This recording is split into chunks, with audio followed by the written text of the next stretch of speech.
So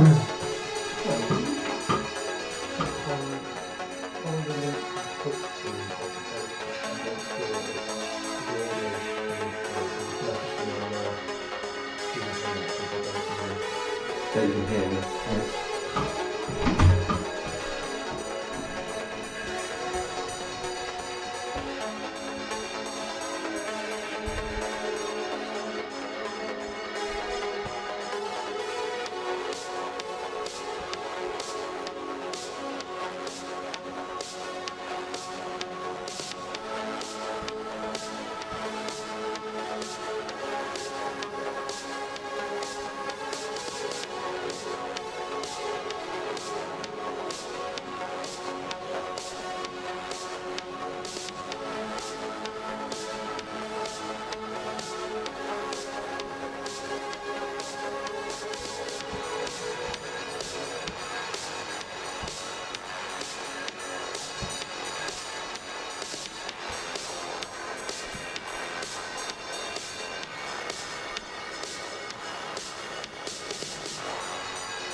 Right, let's see if you can hear me. Is that all good?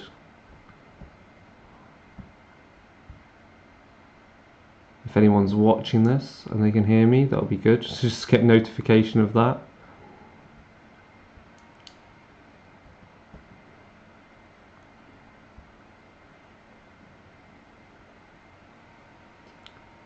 Just waiting to make sure the sound is ready, and then I will start.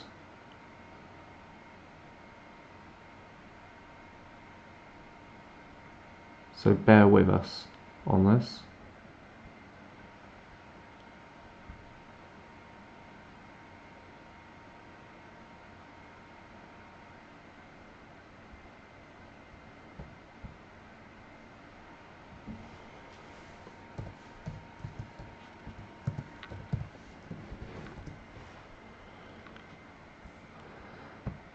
If you can't hear me with sound, just, got any questions for the rest of the show? Then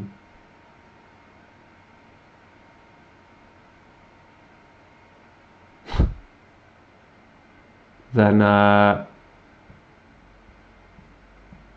we're just making sure the sound's all right. Yeah, if you got any questions for the show, for me about Darker Days Radio or things that we do, by all means drop them into the chat. And also, that's good, the sound is working fine, just got that confirmed. That helps. Yeah, and if you got any questions about World of Darkness or Chronicles of Darkness things as I'm doing this, that'll be great. So I am here painting, though, today, because people asked, hey Chris, you want to paint something for us? I am painting some Adeptus Titanicus, and what we've got here is a Reaver Titan, which has a few weapons. So I've built this as new. So this is the original kit that Games Workshop brought out, and it's a Reaver Titan that comes with a Gatling blaster, missiles, Apocalypse missile launcher, power fist, and there is another weapon around here somewhere. There we go.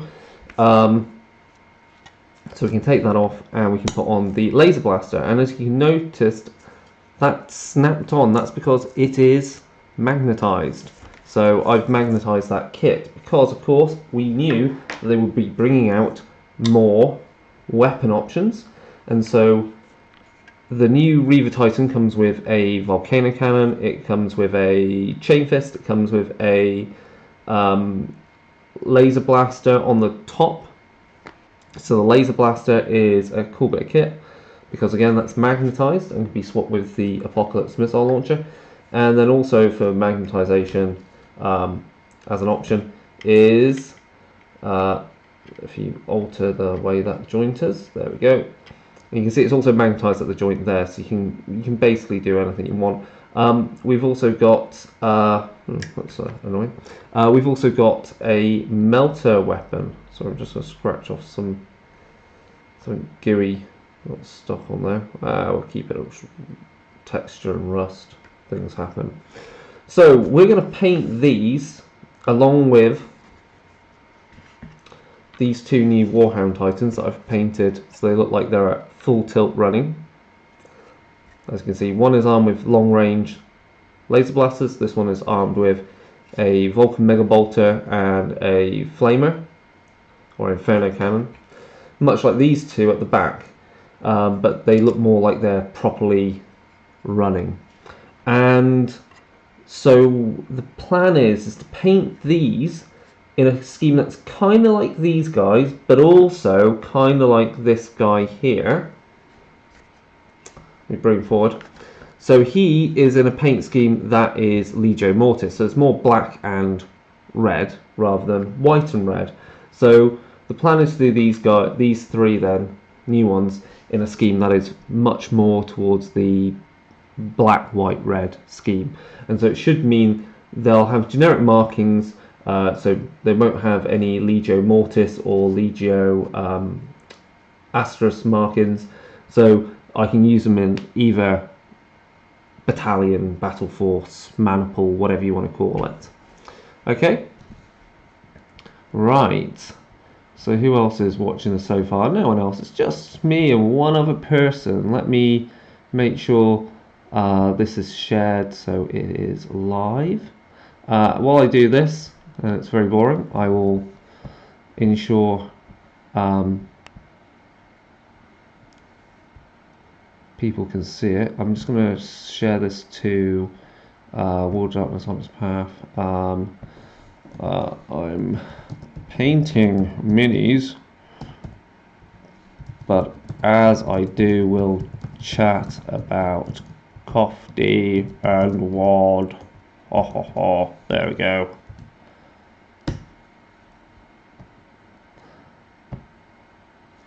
So yeah, you can ask me any question that you want about that. Let's see, let's just share some more Facebook stuff, maybe. I don't know, see if more people turn up. Yeah, we've got some more people. Okay, right. So the first protocol is we are going to make sure all these arms are off because we want to access most of the Titan. And our first paint we want to use is good old kind of a bulk metal.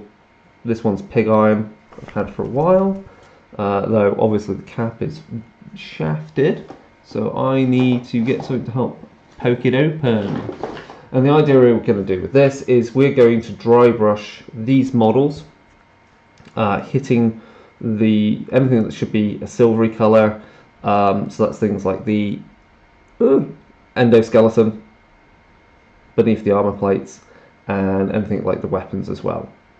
The armour trim of these Titans will be a more gold colour, which we'll get to. Good, okay, so we've got that. We've got some tissue, and we need a dry brush, which we'll use this crappy brush. So dry brushes, generally best to be some crappy brush that you've got. This one I've had for a while. It's cheap, it's nasty, and all dry brushing is taking a bit of paint onto the brush, scrubbing it off so the brush is kind of dry, so it means it's not oversaturated with paint, and it's always, as we brush over the model, it's going to pick out the details and really bring them up quite brightly, but without, you know, getting into every area, so we get some shading still. So we're going to dry brush that here. So can you see that? Yeah, okay, let me do that. There we go. So we're going to paint it down there, dry brush down there, and as you can see, it's already bringing out, let's bring the light over a bit more maybe. There, is that better? No, that's going to fall over. That's mostly in my shot, so forget that. Okay, the point is, you can see here hopefully, is that it's bringing up the details there.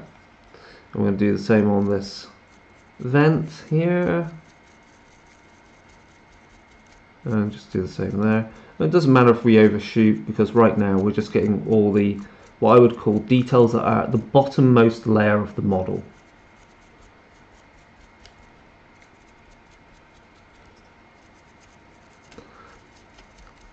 And sure, it looks a bit dark maybe, but the main point is that we're getting this silver color, and we can always go back over it with a brighter silver and do some kind of like edge highlighting and really bring out any particular details. But we want it to look like dark, dingy metal that's been worn and used for centuries by the Adeptus Titanicus legions. Obviously, as the paint is running out on the brush, you should go back and get a little bit more. So yeah, if anyone's in the chat room that wants to ask some questions, chat to me, by all means go for it. I am here all night. Woohoo.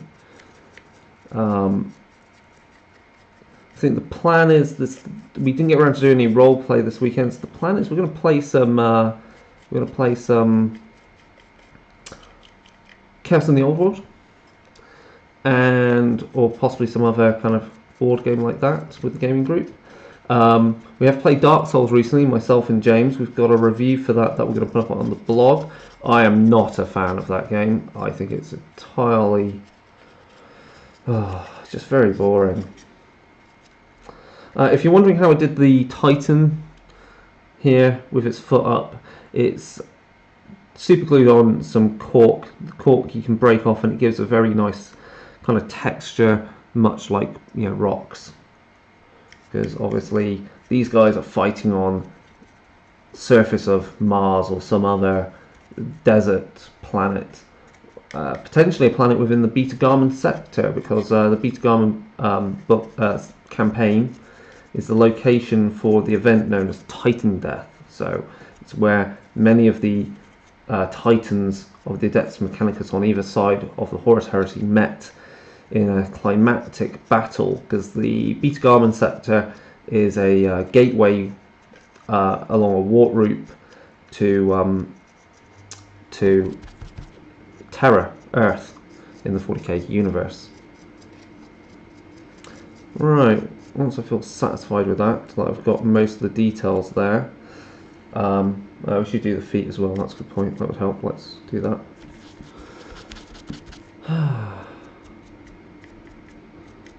And then we will share the link a bit more. See if we can get more people to say hello. We do want to chat to you, so you can tell me about what gaming you've been up to.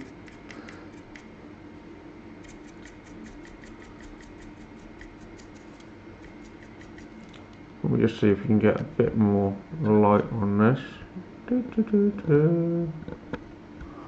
There we go. I think that's better, isn't it?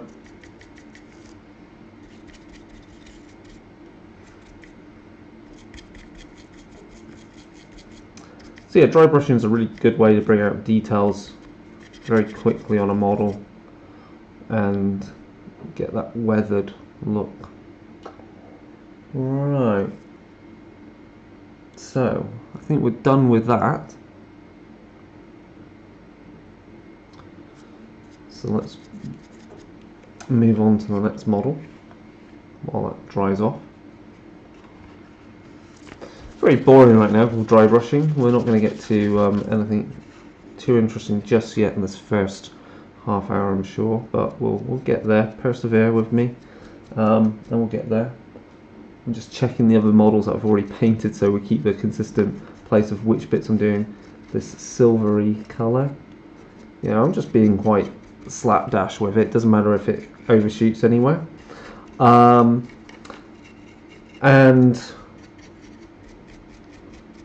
there we go.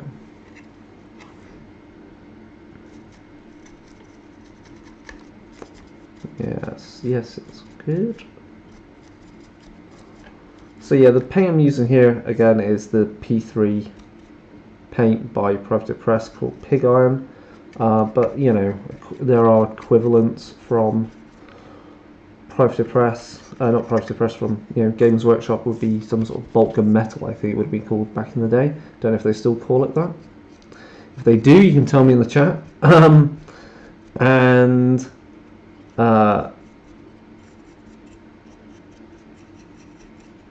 obviously there's surely there's a Vallejo equivalent, and there is a Scale 75 equivalent.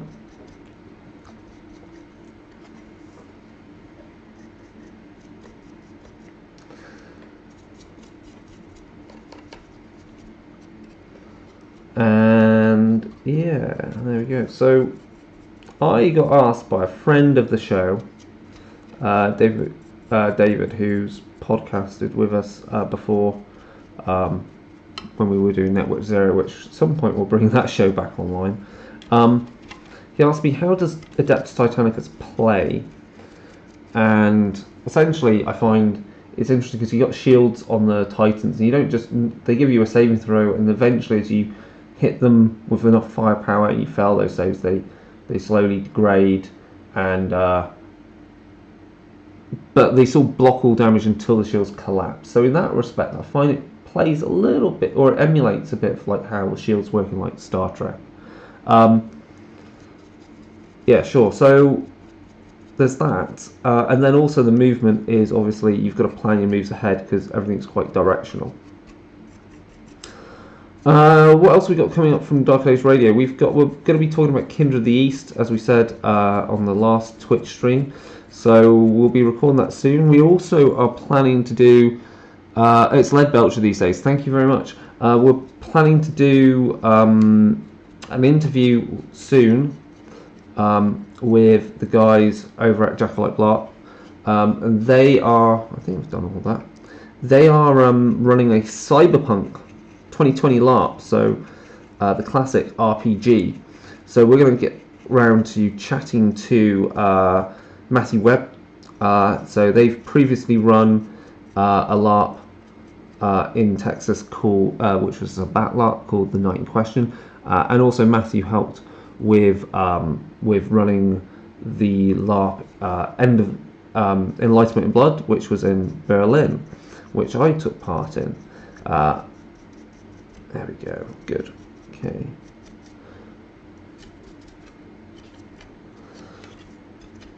So we'll be chatting to him about that LARP, and we'll also get some updates on how well, more insight into how the Sabat game ran from his perspective as the organizer.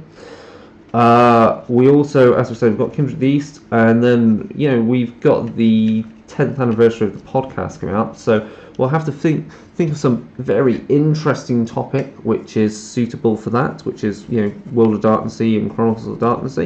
But if you've got some ideas of things that you want us to chat about on that anniversary episode, please get in contact. So that's darkadaysradio@gmail.com, or talk to us on our Facebook or Twitter. Twitter is Dark Days Radio. You can see at the bottom of the screen we've got links to all of those. Alright, next Warhammer Titan. Let's get that on there.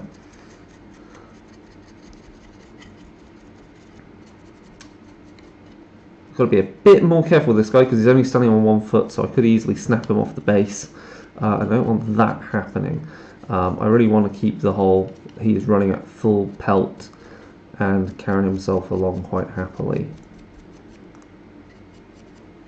Sorry, you're not able to see that, got that a bit too close to me there. I really do like these models. I mean, I played various versions of Epic, whether it was Space Marine or Titan Legions or Epic 40,000, or I never did play though Epic Armageddon. I think it went a little bit the wrong way in terms of rule system for me. Yeah. So the other thing that's going to work, and we have to do some more editing on it soon, is the Changing the Lost Changing the Lost book for the Storyteller Vault, which will be detailing Venice. If you've got any questions about what Venice is like for changelings, I will try and remember off the top of my head everything in that book. But yeah, that will be a massive setting book. That will be on the Vault when we are allowed to put Changing the Lost stuff on there.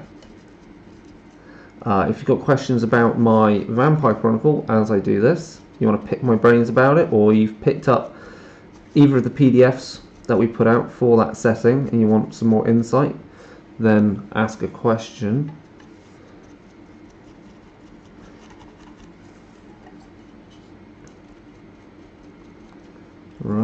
think he's done. Sometimes it's quite hard to tell when you've put on this until you get it under the light and look at... Yeah, okay, so let's wash that. No, let's not wash that brush out yet. We have got weapons to do, and this won't take very long.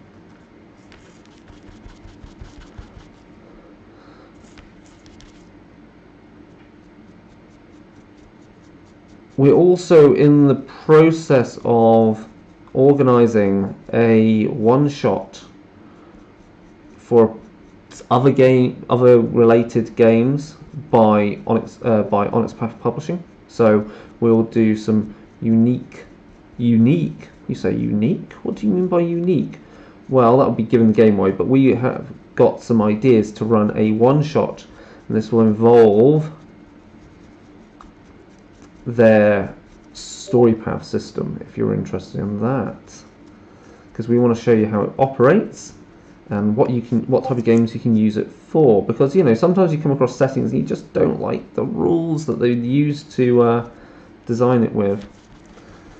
You know how much we like Cthulhu Tech, after all. That was like nice setting. Shame the rules were a bit whack with the fact you can't roll prime numbers and other things that might discovered when you start doing the odds on it.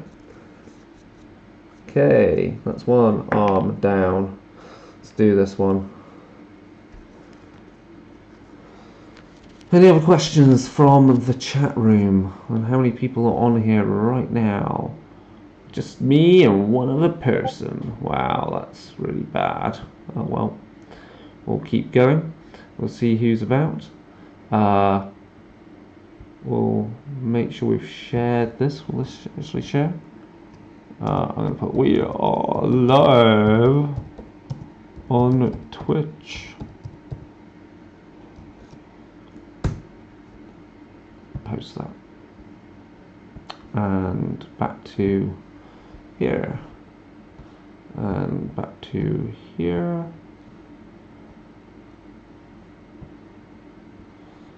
Live now.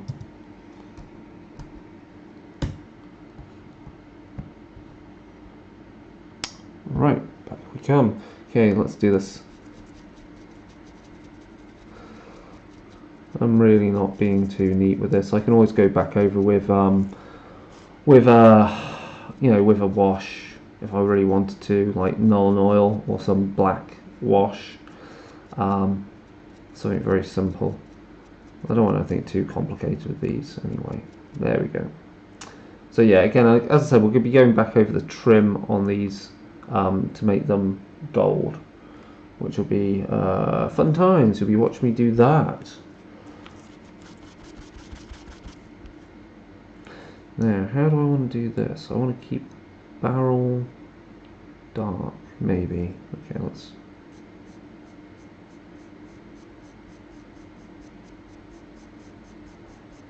Actually, let's do that as full metal like that.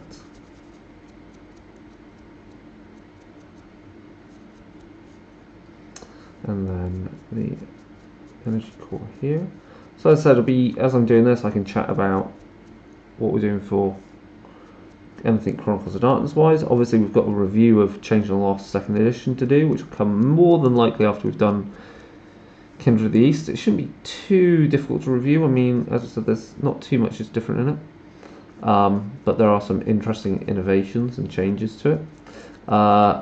Obviously, if you are going out tomorrow, or if you found it already via our Facebook, there's already an episode out, new episode out, which is Mike chatting with Daniela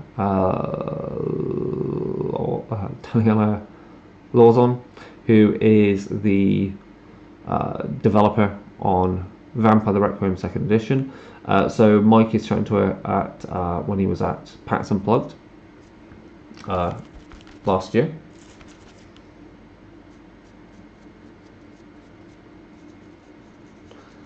So you can go listen to that and get some more insight on those games.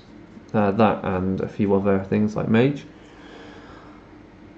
Yeah, change and loss. Yeah, let's get back to that. So yes, I mean overall, I think there are good changes in there to make it more streamlined, but they're not huge changes. I was concerned about having really big changes done to the game, to the setting, to like how kiths and seemings worked, and other things.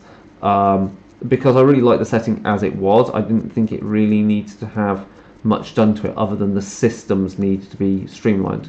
Much in the same way I hope with things like Demon in second edition, the things that we know about Mummy, the Curse, second edition, that should be really good when that is updated to make it more or less more playable. Okay, so I've done all the metallics I think on here that I really want to be doing.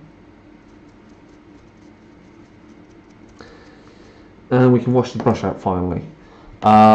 Yeah, so I'm really keen to get back into changing. Yeah, worried about the removal of kifs, but it does seem to work. Yeah. I really do need to dig in more to it. More about, I guess I'm more interested in like find out more about the huntsmen. I've not really read too much on them. Obviously, the Fae, the Gentry, stay more in their realm of Arcadia. Though there is a lot more information about the courts as well, the court system. I think Mike pointed out that, and that looks quite exciting. Right. Okay. Next step is gold. When I find my gold, I remember how I did my gold. Chris, you bloody idiot. Right. Bear with me while I find my gold paint. That is a brown. Those are browns. Those are browns. Where have I put my gold? Is that it? Yes, that is. So again, I'm using a P3, I say gold, it's called brass balls, okay? But it's kind of like that brass colour between brass and gold. It's not a shiny, it's not a deep lustrous gold. It doesn't have more red tones in it. It's somewhere in between. Yeah, okay. Yeah, the cap isn't busted on this one. Helps. So, we don't need to be too delicate with this, so we're going to find a fairly, one of my more bodged brushes. If I'm licking a brush, yeah, that's because it's a bad habit that I've built up. You shouldn't really do it, but hey, it works. Right, so what we're going to do is we're going to pick out all the gold trim on this guy. We're not going to be, like I said, we're not going to be too worried about this. So let's get some paint onto the palette here. You'll notice that I'm not really caring about using the wet palette for these, for painting these guys. They're not really that type of job. I'm not looking to do massive amounts of blending like I would do if I was painting, say, something by Kingdom Death, or I was painting something that was like a 28mm model, like for Necromunda. Right. Okay. So let's crack on at this. And we're just essentially, it's kind of like edge highlighting. And once I've got my eye in, I'm going to hopefully speed up a fair amount. Yeah, there we go. That's what we want.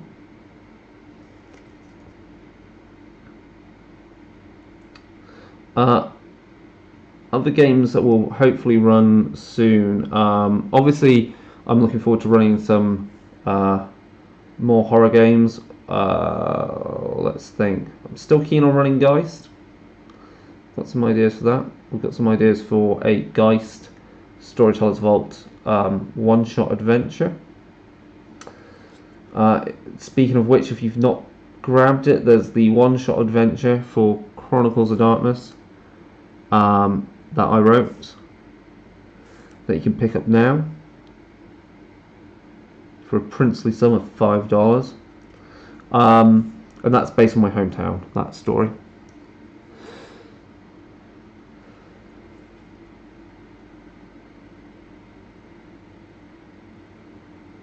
There we go. good.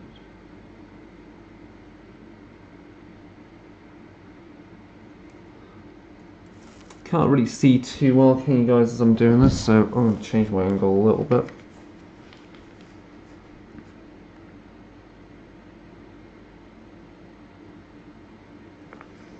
A bit more water and paint there, just get it to flow off the brush. So yeah, this is going to take a while to do, so as I do it, by all means ask any questions, ask for ideas if you want. Now is the best time to get some suggestions of how you can do things in your games. If you want random secret frequency kind of ideas off me, by all means go for it.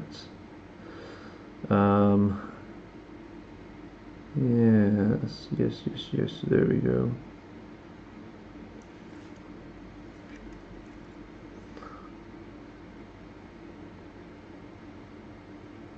So if you haven't been on the blog, there's also a small secret frequency idea, which Sam wrote up for us, which is about these taking these fossilized amber, what was it, fossilized amber, fossilized petrified wood, and if you take it, it curses you, and people send it back, and so there's this book which collects the messages that people included when they sent back these cursed pieces of petrified wood, which is quite funny.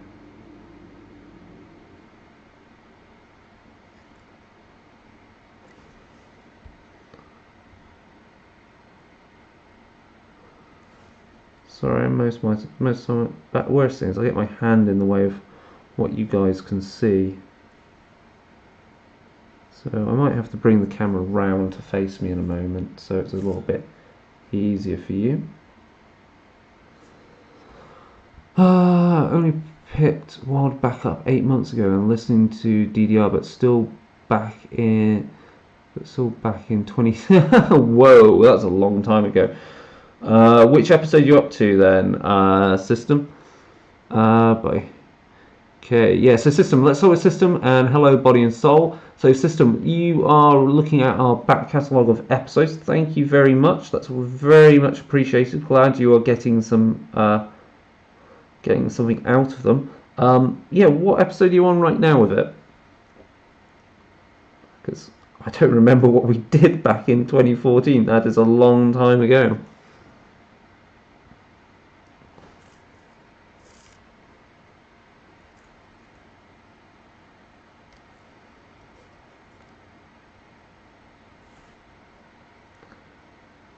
Focus on this. Just focus on that shite in it. A Royale with cheese. Oh God, why did I call it that? What did we cover in that episode? Tell me if you can see things a bit better now as well. I'm about to see the camera move myself because of the delay. Okay, yeah, that was a bit better. If I go, is that the sweet spot? Let's see. It's going to take a bit of time because of the lag for me.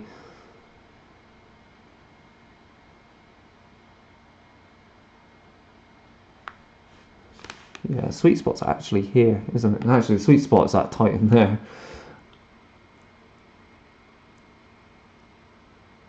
Talking to drive through. Oh right, yeah, we did talk to him ages ago. Yeah, God, that was ages. Yeah.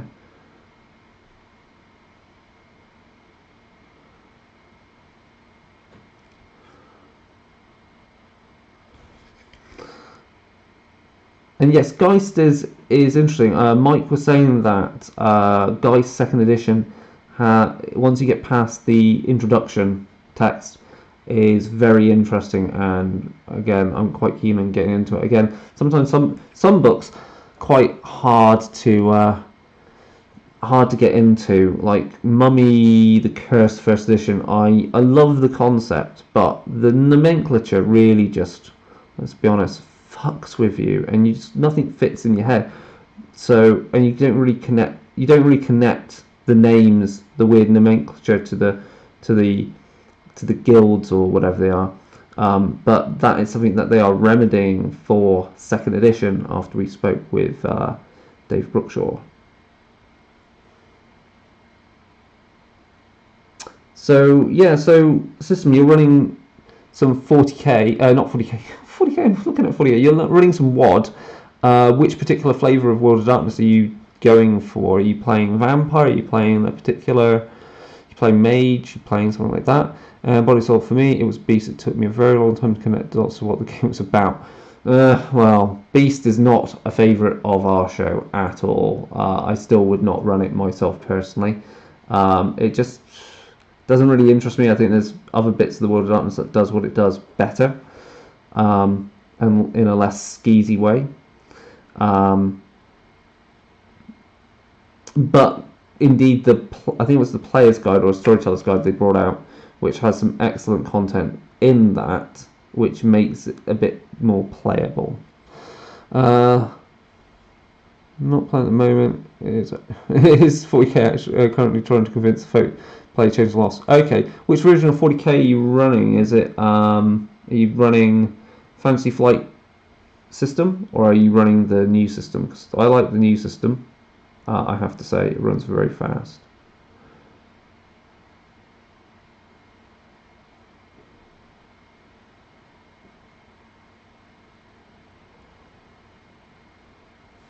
Again, can you see that? Just about. Again, I need to shift this camera a little bit to try and really get in on what I'm doing for you guys. I try and bring it so close to my chest so I've got control over what I'm doing. You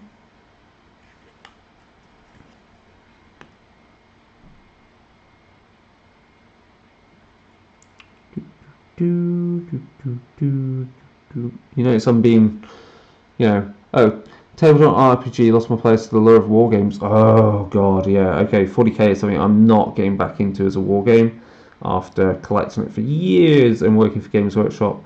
Necromunda gives me that kick, and as does the new RPG. I just can't spend much money on it. Saying that, here I am paying up a Titan Legions. Paying Adeptus Titanicus, but it's less models, so I've got more of an excuse that I can paint something up quite rapidly and have a game that's fully playable. And if you've not seen on the blog, I've also finished painting up the Age of Sigmar. Sorry, I've got lost out of shot again. There we go. Is that better, guys? So I finished painting the Age of Sigmar army for Soul Wars, and that's been really fun. I quite like the Stormcast, the way I've done them. The idea of painting them fully gold, like this colour gold, would have been just obnoxious.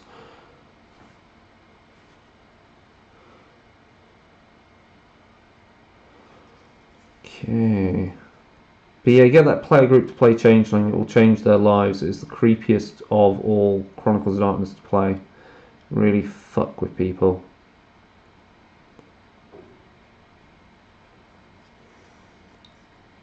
Okay, have I got all the armor plates there? So already he's coming along quite well. As you can see how, I think what I'm going to do is, this plate will be red. This plate will be black and white checkered. This plate will be half red with black white chevrons. And then we'll kind of reverse it a little bit on the legs. So we'll get the colour scheme of both in there.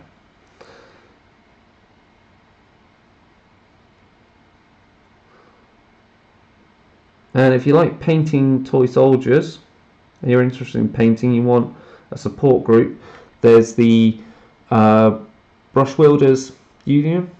Let's just get that right. I call it Brush Wielders Union, that is correct. So if you are into painting toy soldiers, Simon Berman, who we've had on the show before, we should really get back on. He's got a Patreon scheme for things. He's soon enough be doing a podcast and really about toy soldiers, wargaming, and you get like cool badges and a kind of like a pledge book, kind of like a homework book to say I've painted something. And you can share in there that if you join the Patreon, you'll get a link to the Discord group, and you can share your work there and get feedback.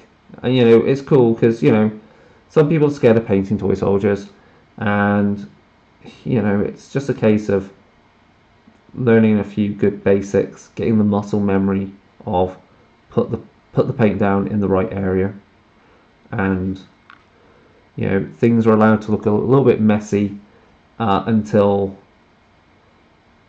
for a while, because what happens is you're often putting down a lot of paint in areas, blocking out the main areas, and then towards the end is when the tidy up occurs and it really starts looking the business.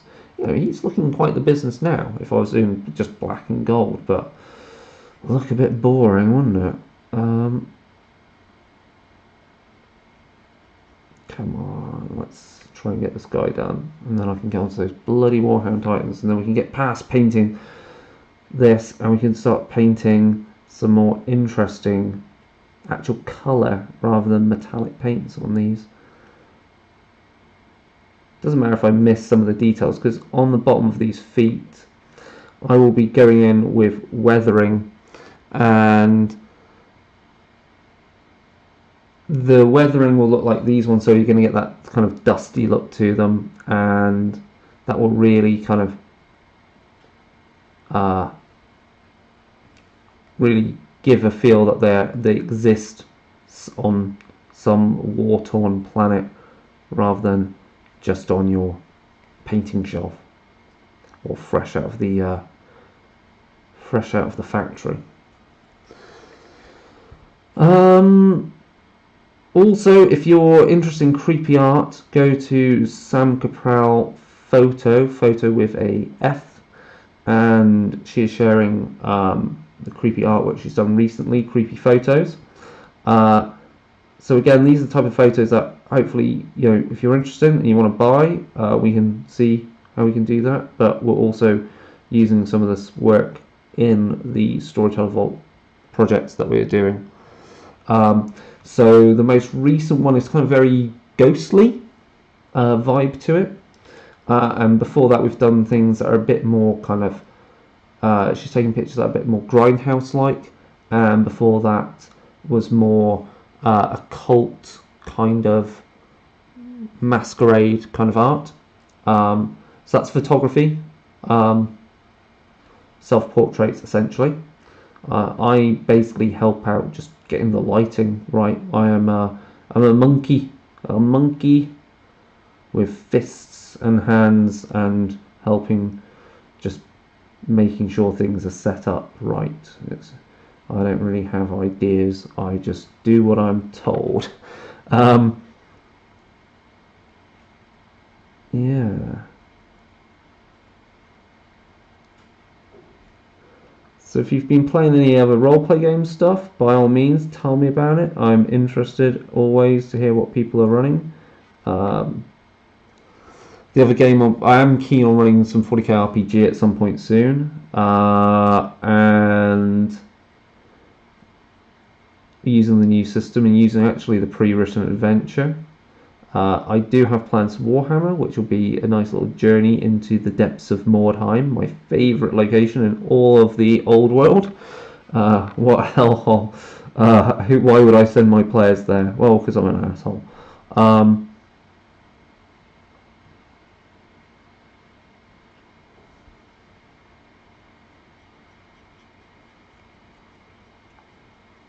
Let's speed this up. Okay. Oh, there we go. You always miss certain bits, don't you?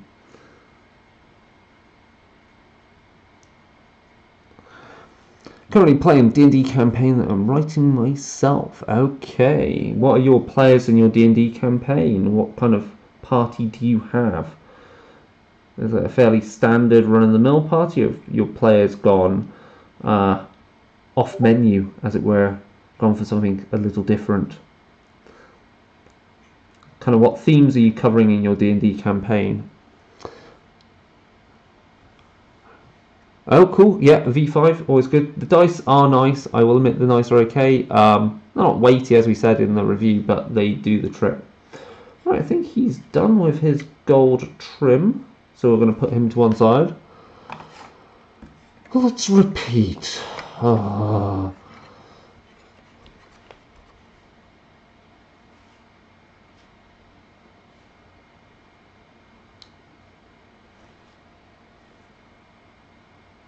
Also, I'll say if you are interested in the music that we use on Dark Age Radio for our intro and outro, and also on the promo video at the start of this, that's by Occam's Laser, and they've got quite a few albums out now.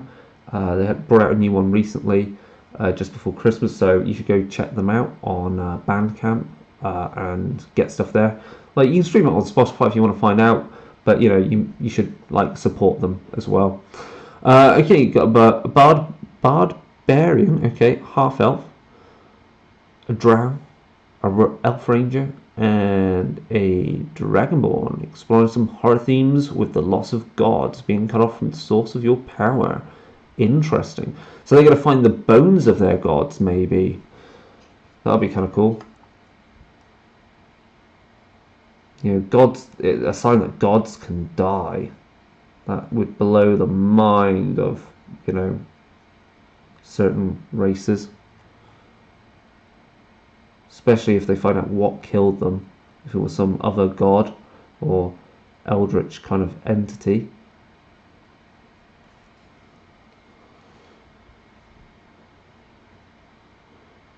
Oh, okay. So is that like some corrupted connections? That means some other god is stepping in. So, like, you know, let's say, for example, say Raiden, Lightning Thunder God, is getting replaced by a different god who's more corrupt. Is it something like that?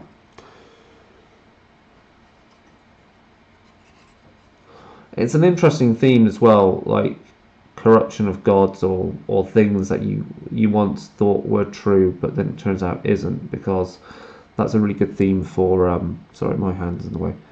For Chronicles of Darkness, definitely, because you can really like look at you can look at like cults of personality and you know, and cults and religious sects, and how they draw people in and you know, essentially kind of corrupt them and control their mind through you know, awe, mesmerism, those things, and then see how they how their friends, the player characters, deal with that, maybe, and the horrifying revelation of what the actual cult, what the religious sect is actually all about.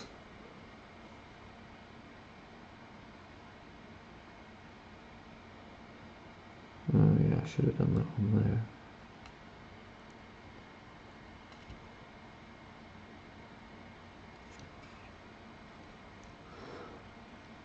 I've always heavily influenced by VTM and WoD. Well, that's good.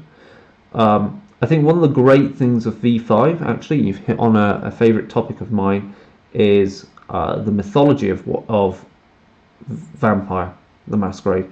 So one of the things that I got bored of with Vampire the Masquerade was the mythology and how certain things were taken as rote, and that was rather pervasive through a lot of the books, and you felt like you had to read all this stuff to really understand it. And that is basically bullshit. 5th edition really takes things that many players maybe took as fact, and really starts messing with what we know as truth. And that's why upcoming books, especially like, you know,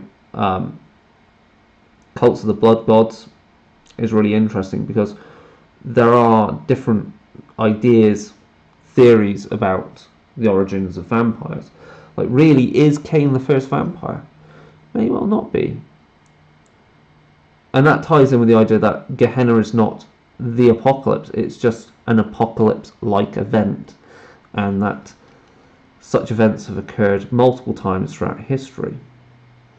I really like that because that then gives us a way of re-examining Kindred of the East and how we could use that in V5 and what they are. Are they another branch of very ancient vampires?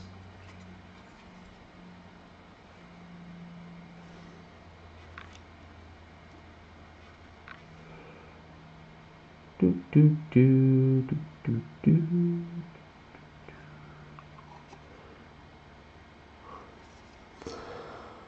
I was on the Chicago by Night team. I'm jealous of those on the Blood. Oh right, yeah, okay, excellent. You were on the Chicago by Night team. Wow. Yeah, I wish I could write for Onyx Path on some project. It would be really cool. Though I am waiting for my first gig of writing for the new edition of Warhammer Fantasy Roleplay.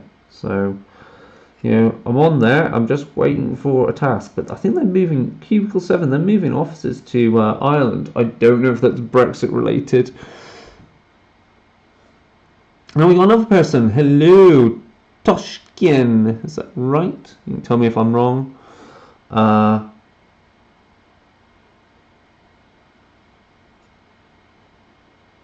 There we go. So yeah, Chicago by Night's interesting because obviously we got the La Sombra and the fact that they are now that religious angle coming into the Camarilla, and we didn't really have that in the past. It's really good. And I like how the ministry, the Setites now are in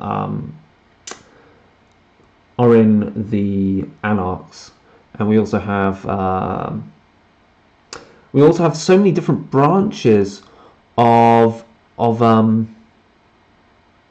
Tremere now. We've got like 4 branches. We've got Tremere, Goratrix, we've got House Kana, we've got Epismus. Correct me if I said that wrong. So much to investigate with that. And then I'm also looking at, in my Manchester setting, having kind of like a Gangrel kind of Celtic witch cult there. And also, if you've looked at Make Blood Boil, which we put out through the podcast, you'll get my ideas on how Manchester in the UK is like a melting pot. Well, I say melting pot, it's like a hotbed of vampire cult activity because the Cainite heresy fled there during the 16th century, I want to say. That's my ideas on things anyway. Or I say at least some cultists fled there, escaping the Inquisition. And then obviously they lost their influence over time, and the city became more secular in nature, especially with the rise of the modern anarchs, I'm going to say. And then and it was a bit of a political kind of football between the Ventru of the south in London, good old Mithras, and the Toreador of the north in Edinburgh. So Manchester finally exerts itself as an independent state thanks to the Anarchs, and now we're into the position where, because of the events of more recent events in Vampire the Masquerade, you've got ancient cults showing their faces. So you've got the Church of Cain re-emerging. You'll have the La Sombra eventually making their impact. You've also got the Cult of Mithras, but this Cult of Mithras, they don't see Mithras as the true Mithras. So the Mithras of London, who recently got killed off, or at least we think has been killed off, they don't see him as the true Mithras. So these are vampires that do believe Mithras was a vampire god, but there's an imposter. That's kind of a fun thing to throw some easy thing to throw into your setting is some mystery, some extra lore that makes you re-examining what is written in the book. And also it means if you've got players that read a lot of books, you're making the setting more your own, and you're telling them that, well, what you know, it's very nice what you've written, what you've read, sorry, but don't think what you've read means you've got some advantage in the game, because I will fuck with the game. I will mess with it, with the setting. So I'm using also a lot of influences from Requiem, because my Manchester setting for V5 is actually my Requiem setting with the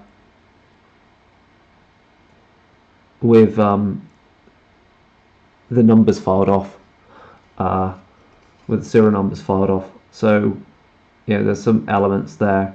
I can really treat the Tremere as being a bit like the Ordo Drakel, with like a chantry and researching, especially because I have a minor house of the Tremere as being in charge, well, not in charge of Manchester, but being the main face of the Tremere in Manchester. So House Trismegistus, that's how it's pronounced. Sorry, I'm concentrating this as well. So they are very mathematically minded, and that fits in with the history of Manchester, because obviously you've got Manchester Mark 1, the first true computer that was created in Manchester, and obviously Alan Turing and so forth. So I'm trying to get that whole thing of like modern technology and the occult being linked due to some of the influences of immortal beings and other strange entities that exist in the world of darkness, which again is quite similar to some of the stuff I've done in Chronicles of Darkness. So I use everything. I don't give a damn. I don't care what colour book I'm reading. I will use the ideas from one and put it into the other. The canon only goes so far, and then I wield my pen or fingers on the keyboard like machetes and do what I want. And that's working quite well. Players are really enjoying V5, doing some really interesting things. Yeah. Okay. Almost getting there with this one. He's almost done. Ooh.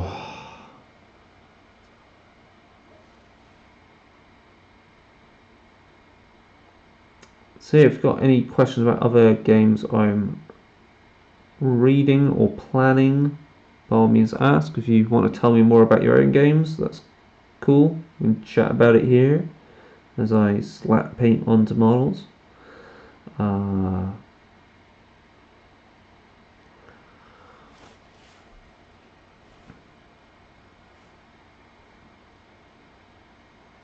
can never see how focused I am in things. Let's see if I'm gonna just, maybe that's better. It's very difficult this to get it just right. I could have it right in front of me, but I think it would, the camera right in front of me, and I think it wouldn't give you the best experience really. Yeah, it's one of these things. I think I need one of those cameras so I can that I can manually focus rather than it doing its automatic focusing. What have we got there? Do you know much about the Warhammer Fantasy RPG regarding crunch or streamlining and such? Right, okay. So if you haven't listened to it, we have done a one-shot of the Warhammer Fantasy RPG, where we do a one-shot called A Very Merry Mondstil. Mondstil being the longest night in the in Warhammer. So it's still the new system is back to something very close to second edition. It is a percentile based system. You feel a little bit more competent, is what I would say. So you're not whiffing on your dice constantly, because when you hit with your attack, you gain what's called advantage, and every advantage you get that you rack up gives you a further plus 5% to hit. I'm sure, maybe it's plus 10. It's plus 5. So you'll eventually, as you're hitting someone, you've got the advantage. You've got your iron, whether you're taking shot with a bow or with a sword, and you're pushing them back. Once you've been wounded, you will lose all advantage you've got, and that's where things like special abilities and so forth come in, because they will make use of advantage or help you stop you losing advantage. So you've got things that you can spend advantage on, and it will give you some in-game benefit. So I really like that aspect. You can play characters of faith, priests, and even if they aren't able to do invoke the gods, because you haven't paid the XP, you haven't built your character to do that straight away, they can do minor miracles, and they can on a roll of 99, a perfect roll of 0, no, that's 100, perfect roll 1, whichever it is, at the lowest, they can trigger a miracle. So that's really good fun, because you can see players just trying to go, oh screw it, I'm going to pray to Sigmar save me, send down a magic meteorite to strike my opponent. So that's really cool fun. Let's wash that out. The other things you've got is you don't have magic points anymore. Yeah, thank you. 0 is lowest, 100 is generally. Yeah. You don't have magic points in the system anymore. It's a bit more random. So you're channeling magic, because it's not about topping up on your mana points, let's be honest. It's the Warhammer world is not so safe like that. So again, that's really good fun. But otherwise, yeah, it's a fairly simple system in other respects. You've still got corruption. So your characters, as they come face to face with anything that has a chaos influence, will slowly corrupt your players. That corruption works in opposite to fate points and resilient points, so it means it's something you can either make your players be corrupted, begin mutating, or be corrupted in the mind, or you can spend those corruption points during scenes so that so that the antagonists gain some benefit or gain some advantage. So that's really good fun. But yeah, I really do like it. There's some really good stuff out there. I think the starter set has a lot of information that you can use. Really cool maps of the Reichland. So there's one really great map, which is it's actually got like the geography. So you've got all the you've got a feel for not just where, you've got a feel for the height of the mountains, the valleys, where the lakes are. It's very detailed in a different way to just some of the straightforward maps they've done before. You can really get a sense of how populated the Great Wood of the Empire, the Great Forest of the Empire is,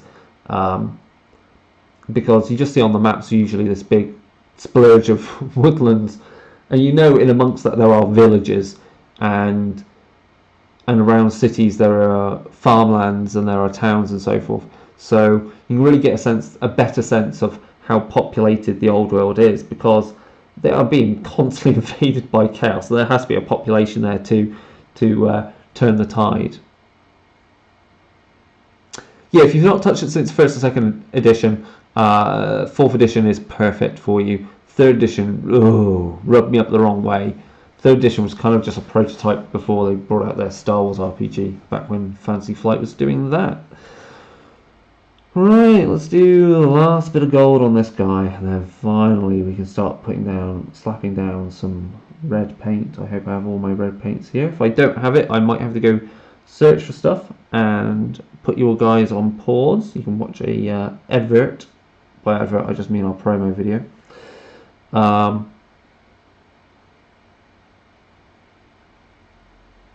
Yeah.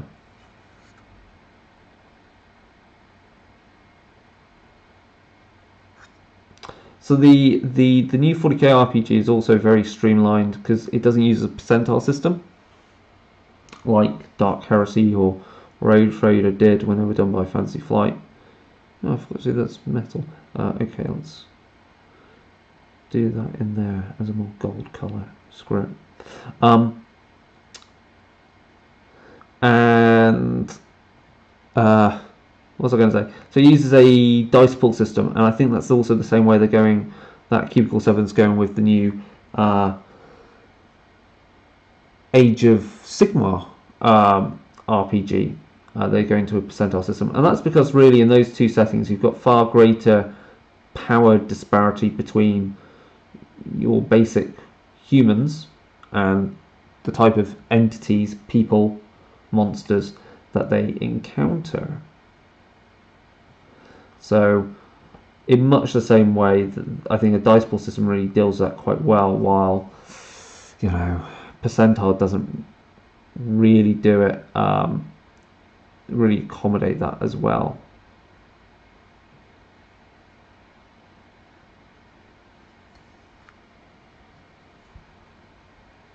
Sorry, I'm blocking what you guys can see. Let me bring that round to there.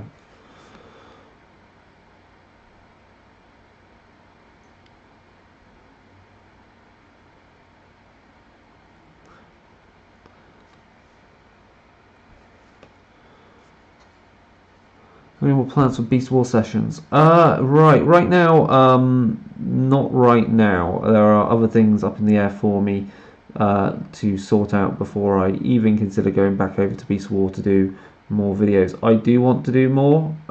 It's just time, isn't it? It's just time. So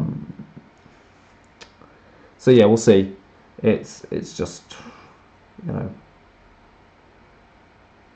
one of those things. Life takes precedence over toy soldier games where you are survivors in a nightmare world. Yeah.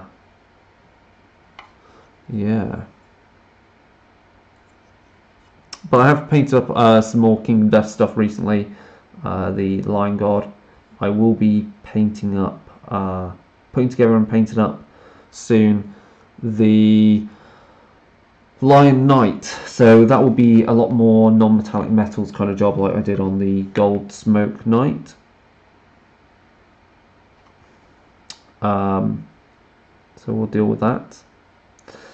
And I will try and play some more at home because obviously James, who got me onto the Kingdom Death Kickstarter in the first instance, now lives in Sheffield, and we've got a campaign that we want to play through, which is kind of a pseudo Abyssal Woods campaign. Thank you very much. Yeah, it was really good fun to paint that because it's the first time I really properly cracked out the airbrush and since moving, and he came out really good with the OSL. Really wanted to do something quite special and glowy for the monster, and it is a gross monster. Like the wetness is the one which is the classic, and this guy comes quite close. But I'm used to its body horror. I think the body horror of Kingdom Death contrasts quite well to the themes that Kingdom Death survivors adhere to, about community and bloodlines and family and fellowship and so forth. So the body horror helps kind of like enhance that. Where am I putting paint? There we go.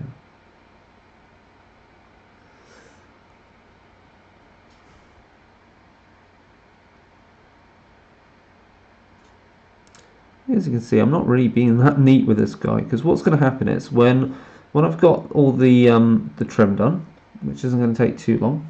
Did I do the ears on that one? Yeah.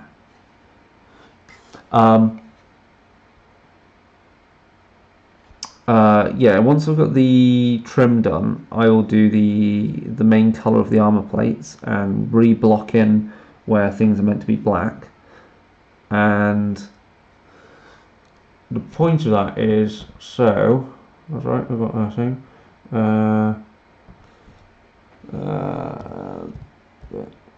Sorry, I've got to message someone. Bits. longer. Back to here. Sorry, guys.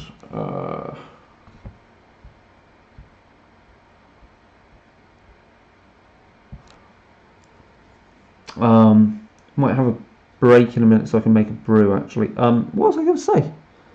So once I've done this trim, I'll block in the colour, and that means then when it comes to doing the wash will go on, and that'll add some depth to the metallic gold and make it more interesting than just being this flat reflective colour. You know, it's you can be quite rough, because the thing is also, I want to get the sense of, I could have airbrushed all this, I could have airbrushed the plates, done the trim afterwards, but then I'd have to go back and touch up things. I want to get, by hand painting the plates, hand painting is undoubtedly going to introduce some texture. So if I get some texture in there, I feel that helps get the weathered look in, and the idea that they've more than likely painted back over where there's been damage and where paint has worn away. Because if you apply a wash straight on a very smooth surface, I don't think it's going to do anything that, it's not going to be, you're not going to have some like dynamic, interesting elements to it. So again, if we look at, say, the Reaver Titan here on the top, you know, because of the brush strokes, it helps that are inherently part of the painting of the surface. The wash has something to adhere to and tone it and flow into these creases, and I think it just flows into them much easier. I just want it to look a bit more bashed up, really, rather than, you know, fresh out of the factory. So yeah, I'm gonna just finish off doing this.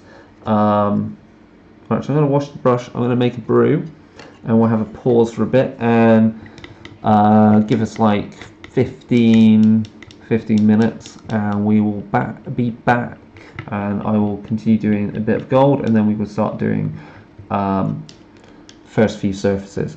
So feel free if you need to go do what you need to do, and I'll see you in a bit. So ciao for now, guys. Let me just put it on to the right thing.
Okay, we're back. Okay, who have we got on here? Right, we have got Mr. Snowy, aka the Island Pater. Okay, hello, hello, hello. Yeah, I do stream. I'm starting to do more streaming. Okay, I've now got my coffee ready. We're going to see if I put a paintbrush in there as I'm doing stuff. Yes, the new episode will be up tomorrow. If you already go to the to our Facebook and that, though, it is already available. Weirdly, we messed up a little bit. But if you already subscribe to us, the episode goes out. It's been a bit of an experiment, putting up a bit early to be accessed via the web, rather than directly through the feed, just so we can see how many people use the website to listen to our podcast. Right.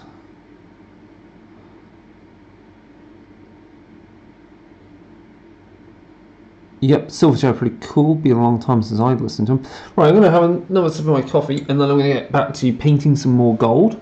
I'll leave you guys. I'm glad you guys are having a nice chat about music and World of Darkness and gaming.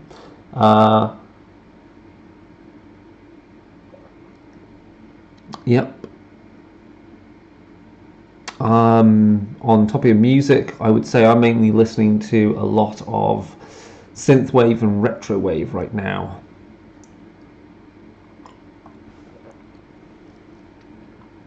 But yeah, if you enjoy the stream, we will try and do it more frequently, at least once a week, maybe, if we can. I need space. Let's put that there. Okay, maybe needs to be so I don't knock it over onto other things.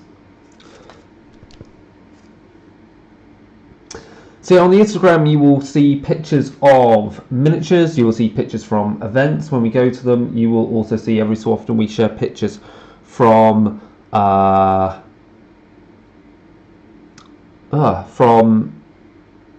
friends, like also from Sam Capel Photo. So she does some horror themed photography. And when we go on trips to anywhere interesting in the world. Sorry, a slight nip on my finger.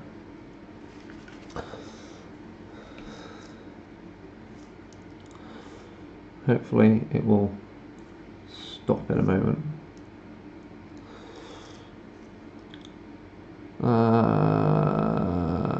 Okay, see what everyone's doing. You play in the world, yeah.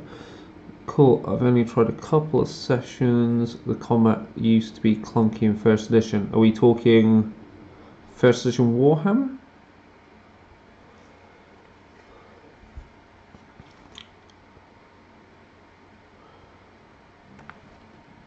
Make sure you guys can actually hear me, I think. Yeah, you can hear me. Good. What? Okay, yeah. I'm much more into one roll for combat, not just doing combat as I roll to hit, you roll to dodge, I roll to wound, you roll to soak. Oh, God. just too much going on with that.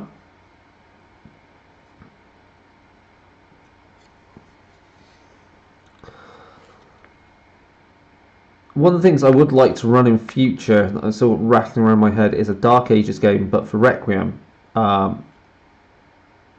So there's some very interesting concepts in the book.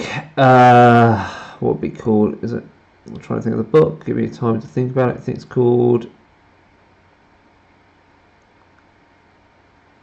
It's not Mythologies. It's Ancient Legacies, something like that. Yeah, and that would be something I would really like to do. Is a period Chronicles of Darkness game. And I think the Dark Ages is still a pretty cool idea for it. There's a lot going on with Constantinople, covenants of that time period, the Nachtführer, who dominates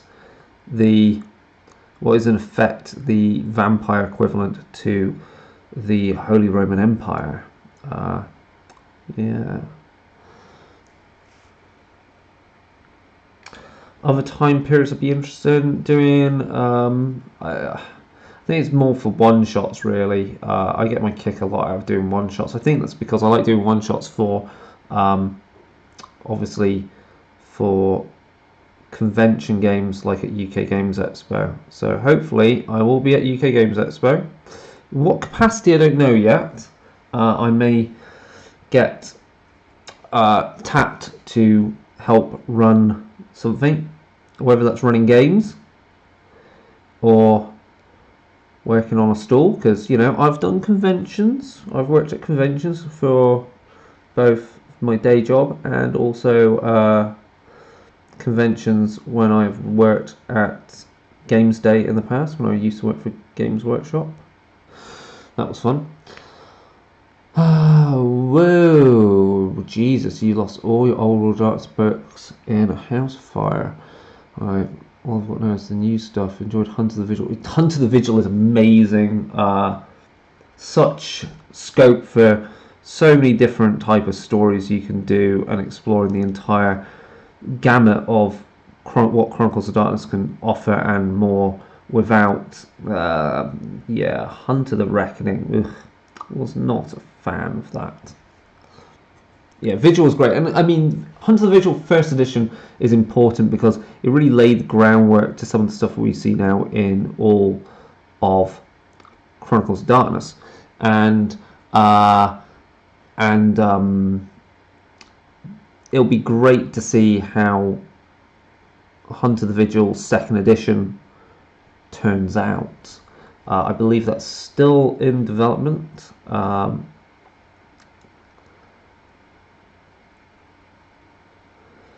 Right, I think I've just got to do the trim on his shin armor.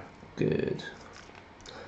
Sorry, I'm messing up. You can't really see anything. You just see the bottom of the base just then. That was crap.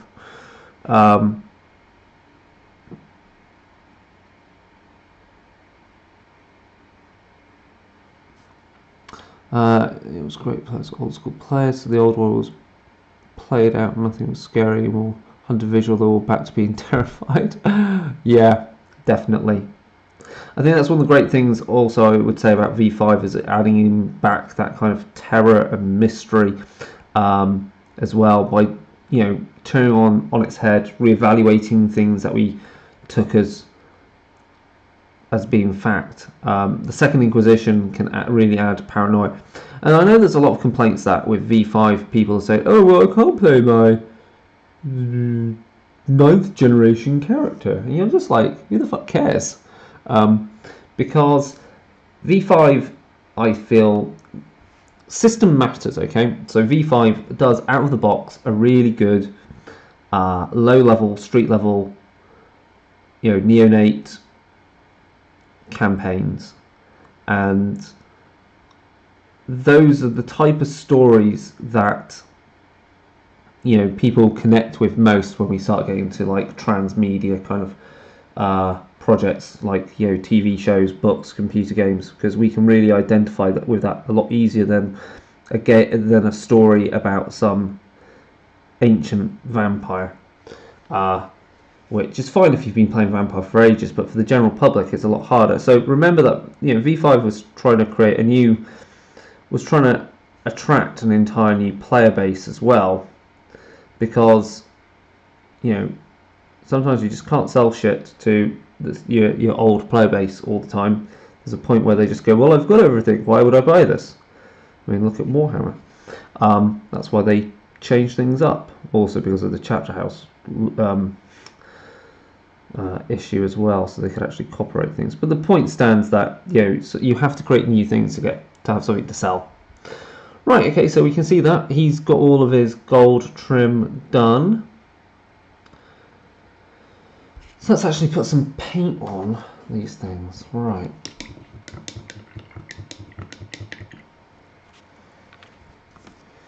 So what are we going to do? We're going to do everything that's going to be cream colour. And for that we're going to use a Vallejo Pale Sand.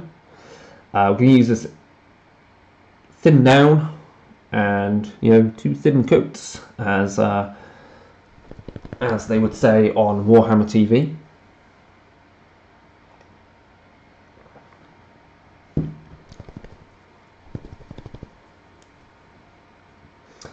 And before we do that, so as we said, the way we're gonna approach this guy is, one of the plates is gonna be red.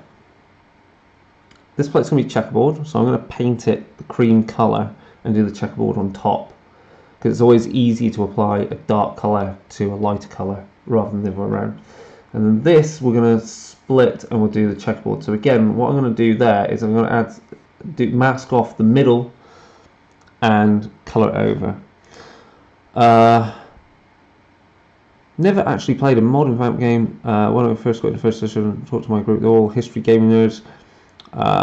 Started a Dark Age game before there were any other books. Cool. Right, so let me find my masking tape for this. So this is a Tamiya masking tape.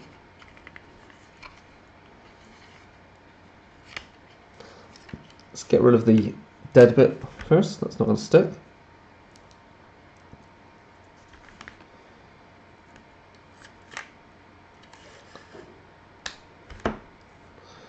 And then we're going to try and get, it should be fairly easy to get this right, because there's a stud on the top armor plate that's almost central, and that is too.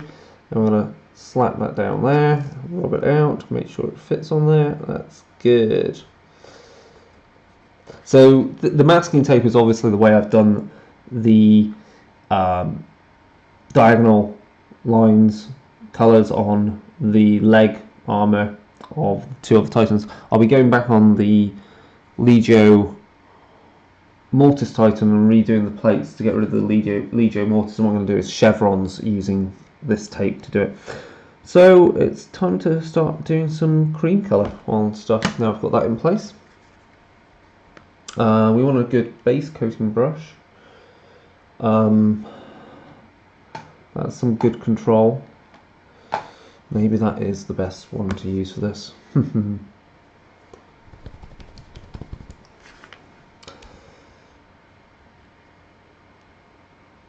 That's more than enough.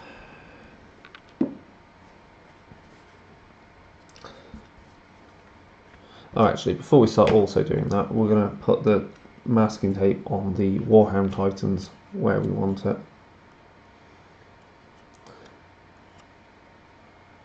I'm trying to think of other things that we've been watching recently. So Sam will be doing more on the blog horror film reviews, or at least reviews of types of horror films, different classes of horror films, how they fit into, how they can inspire your games. And that will be very useful, because I think, again, there's a lot of good horror films out recently, things like Hereditary. Get Out is a horror film of sorts, because, you know, it's not science that they're doing what they're doing in that film. If you haven't seen it, I seriously suggest you watch Get Out. Hereditary. A Quiet Place is also really great. especially if you want to have a great antagonist for a Mortals game.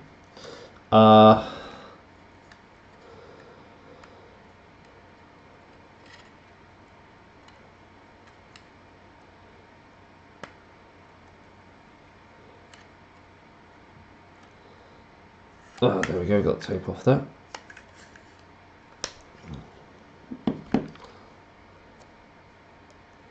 Have you seen Society? I have not. What is the basic premise of Society? Because clearly I can't search for it right now, so I'm doing this. We do also watch a lot of junk horror films as well, because you know there might be an idea that you can save from bad writing.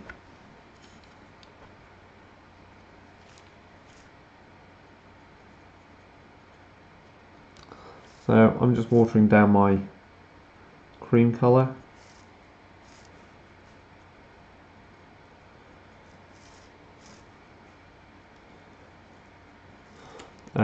Washing it out. I really recommend the new Games Workshop paint pot as well, because it has ridges at the bottom which help get paint out of the bristles. And I know it's £5 for a paint pot, but it actually really works. Conspiracy body horror, notorious cult body horror, infamous in fact. I will check it out. I think one of the interesting body horror films recently was The Void. I really like that. It had echoes of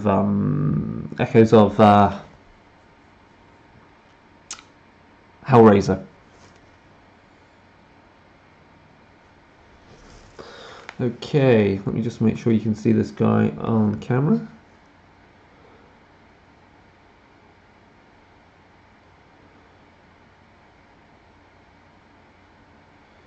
Yeah, okay, let's get that more into center. Back off, motherfucker.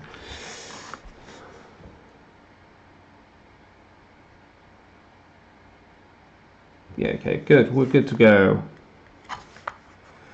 So I am really just applying this as thin coats.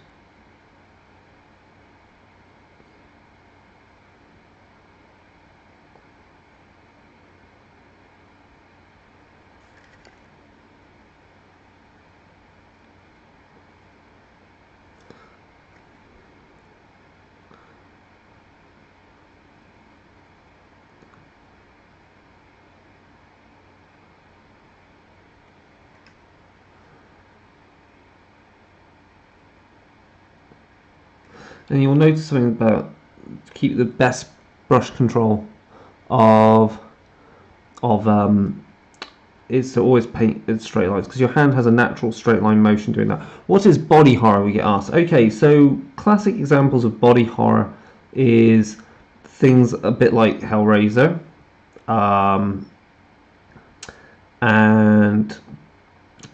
Tetsuo the Body Hammer, and Cronenberg, the works of Cronenberg, like The Fly.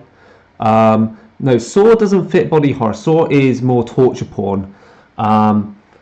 So body horror is really about supernatural, unnatural, preternatural. Let's keep it supernatural. Supernatural perversions of the human form in such a way that it invokes fear, revulsion, and ultimately terror. So there are body horror elements in Videodrome. There are body horror elements in Alien, even. Because in Alien, you have the classic inversion of birth, because it is the male in the film who is targeted, impregnated, and his body is used as a means to give birth to this hideous creature that is biomechanical in nature.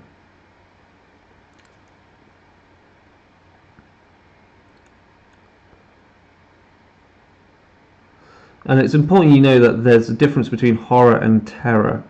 Horror is like that feeling before it occurs. It builds up, and you can and it's about revulsion of something that goes against nature.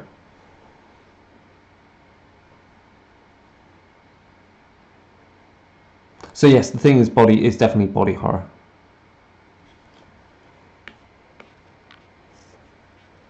I mean, obviously, certain themes there are more themes to just a single film, but there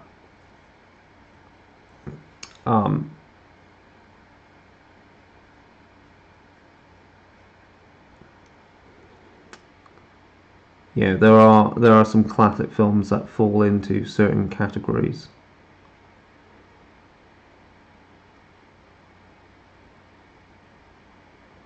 Much like, if you ever heard the word giallo, you are talking about horror films that follow the tropes and styles that is Italian in nature,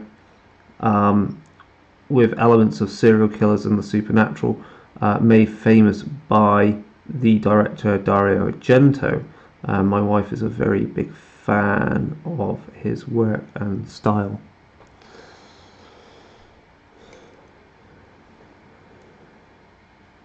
So yeah, at this point it's going to look patchy because I'm applying the first coat on there. We're going to do white there, and then some white there. So I'm going to do chevrons on that. That's going to be black. That's going to be red. We'll do that red actually, make the life a little easier. Chevrons? Yeah. Red, black. Black and black, red and red. Do these two red. Okay, so the rest of it's going to be red. We've got black and white accents. Okay, let's leave that as that. Change my plans a little bit. Hey.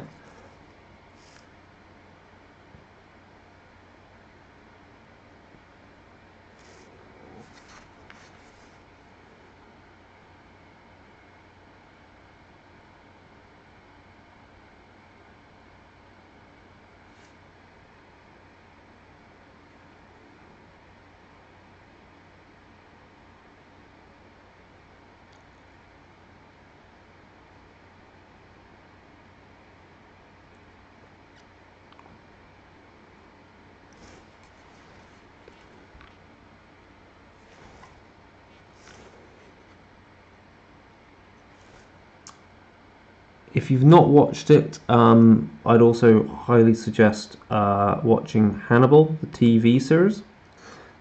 Series 1 and 2, there are elements of body horror in that as well. It's also a really great source of ideas for a Hunter the Visual game, especially if you're using the ideas of slashers.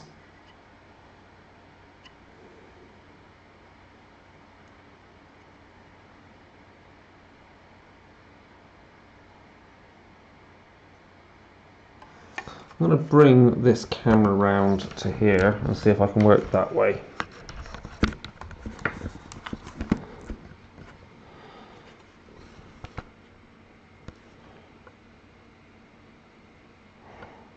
Yep, don't worry, you're going to see a bit of the kitchen there. Not that interesting. I'm going to move him out of the way, and then we can bring him into shot there. How's that look?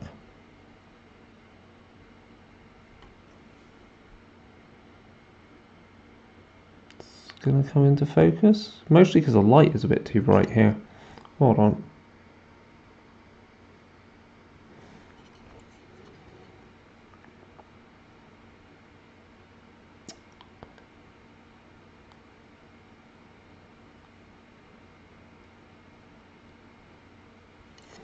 Still a bit too close to this camera, I think. So the tape, the tape I'm using is by Tamiya.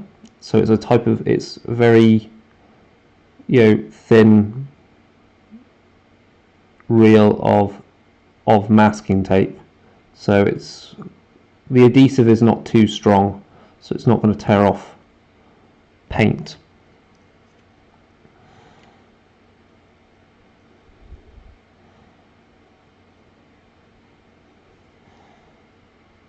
Yeah, I think it is, isn't it? Okay, let's play around with this a bit more. See, I think this camera, because it's designed more, because I don't have really like the manual focusing that I can do with like the other cameras we use, the other cameras that I have for doing photographs. Obviously I can't use them as webcams, which is annoying. Yeah, that looks a lot better. I think with the light down it's a bit easier to see, isn't it? Yeah, focal point is really far back on this thing, because obviously this is a webcam used for other stuff. Oh, my paint is drying out quite quickly here. It's because we've got the heating on, because it's freezing out there, guys. It's mostly freezing where you are as well, I bet. Okay, so we've done that. We want to do one of the leg panels white as well.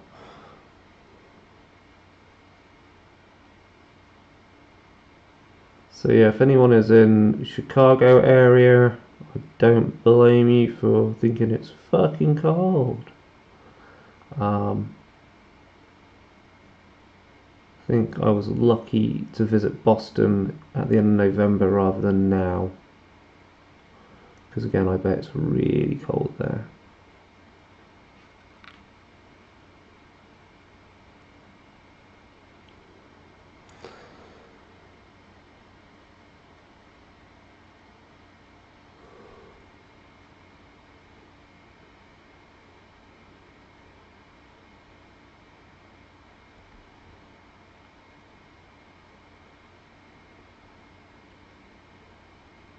So again, I'm not being too neat with going all the way up to the edges there, and that's really because obviously this is the first coat. I can always go back in there with a little bit more accuracy. Let's put that back up, and obviously in those deep grooves, that's where the wash is going to flow to when we make use of it to do the weathering. So we don't need to worry too much about this. So how are we doing? We're all the way up to, oh wow, all the way up to that time already. It is midnight my time. So I'm going to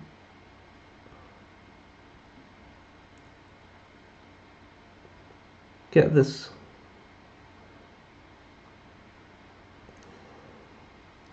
let's think, he's going to be checkered, red, red, black, red, red, black, and then we do the opposite on that one. So I'm going to get the next one done, and then I guess we'll call it a night there. And thank you for taking the time to watch. It's good to know I'm not talking into the void. And hopefully next time we do this, these guys will be finished more than likely by that point, and we will instead be hopefully streaming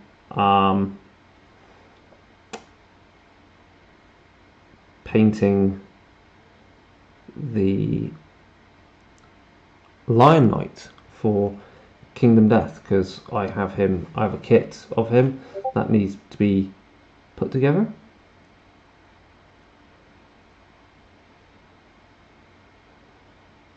And I think it'd be quite interesting to stream paint him, because it'll be a very different type of model and challenge and goals that I'm doing, because obviously there is it'll be done with a Zenithal Prime initially, to help guide me as to where I want to put the shadows and shading, and it will be a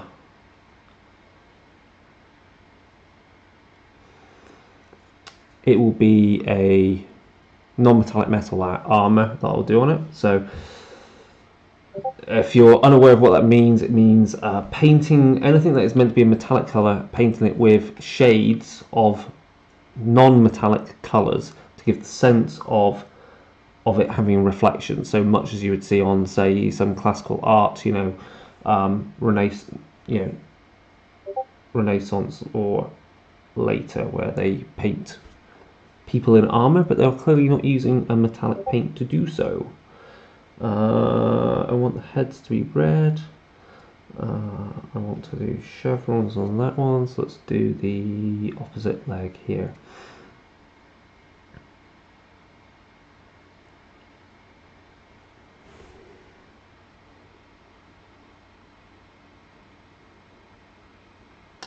The other thing I'm really into horror-wise, obviously, and this is related to the PDF we put out for Chronicles of Darkness, is folk horror. So folk horror is interesting because it really taps into the fear of the wilderness, and the imposing nature, the imposing fear of nature, of the unknown that's out there in the forests. And that, I feel, is a significant theme of both British horror. Oh god, I missed the metallic on that side. I don't care, I can always do that later. You can tell I was rushing. And it's a really good theme for looking at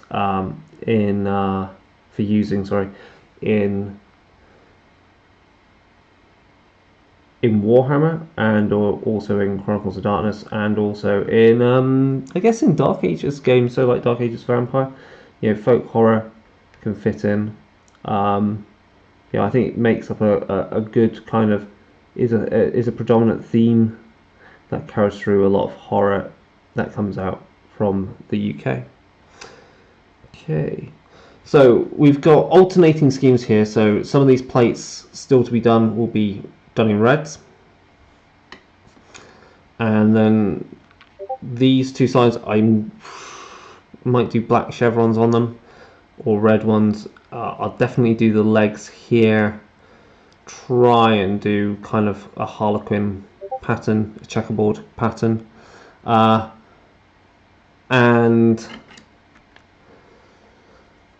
then really that's most of the hard work done. So you get updates on the blog and on Instagram and on Twitter about how this will go. Hopefully, I would like to say that once these guys are painted up, we will be doing we've got some lighting kit that we can use. We can get a camera in place or two, and we will do a battle report of Adeptus Titanicus, because that would be good fun.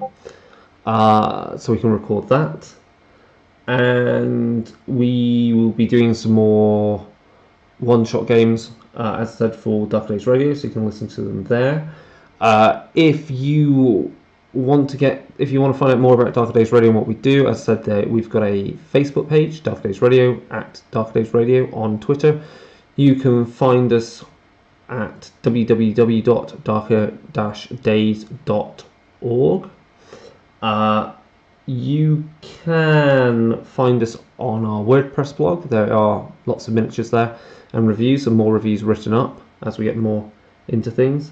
Am I missing something? I'm missing something.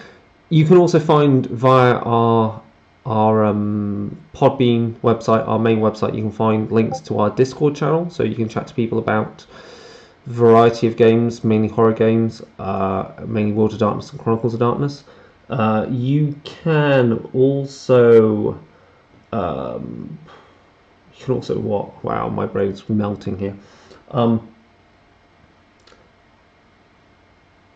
You can also look at some of our older videos. We've got some unboxings maybe and reviews of games there.